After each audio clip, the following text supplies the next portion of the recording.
My name is Corinna Cohn. I'm here today in support of SB 480. I'm a resident of Indiana, and I'm in Senator Andrea Hunley's district. I moved to Indiana when I was 19 years old in 1994. In the winter of 1994, I had sex reassignment surgery in Neenah, Wisconsin. I was the second youngest patient operated on by my surgeon. I was too young to know what I was doing, although at the time I thought I did.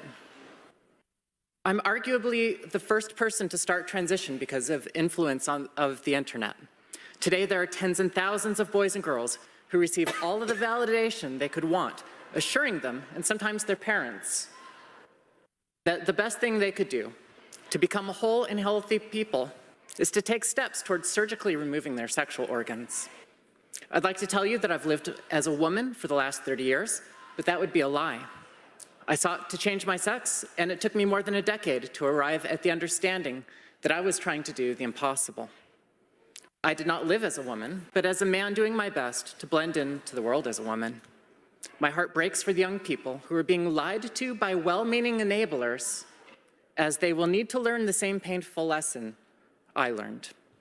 3 years ago, I founded a nonprofit called the Gender Care Consumer Advocacy Network. I've spoken with patients and clinicians, and it's abundantly clear that there are numerous gaps in the care provided to young people who identify as transgender. You can count on groups like the ACLU to show up to protect the doctors who have no accountability to these children, but who will speak for these young patients?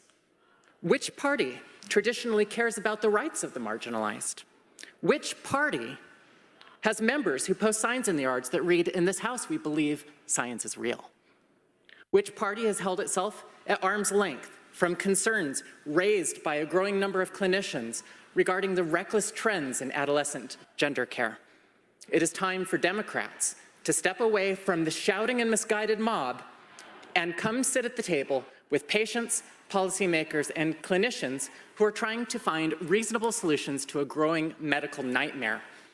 Protecting children is not a partisan issue. In the past, I have spoken with policymakers in Indiana, Ohio, Alabama, and other states about the need to regulate the practice of adolescent gender transition. A year ago, I was urging them to focus on expanding the burden of liability on gender clinicians. But late last year, the World Professional Association of Transgender Health released new guidelines that were designed, in their own words, to absolve clinicians of any legal responsibility, regardless of patient outcomes. We Hoosiers should follow the lead of Finland, Sweden, and England in putting the brakes on transgender medicalization of youth. You will hear other people today say that the care is evidence-based, but the body of evidence is weak and contradictory. You will hear them say that it is science-based, and it has been the accepted standard for decades. This is a fabrication. Senators, if you were able to get past the smokescreen put up by the ACLU and the claims by a handful of self-serving clinicians, you'll learn that there is no evidence to support the current practice of transgender medicine on children. It's happening here in Indiana, and it needs to stop. Thank you. Thank you very much.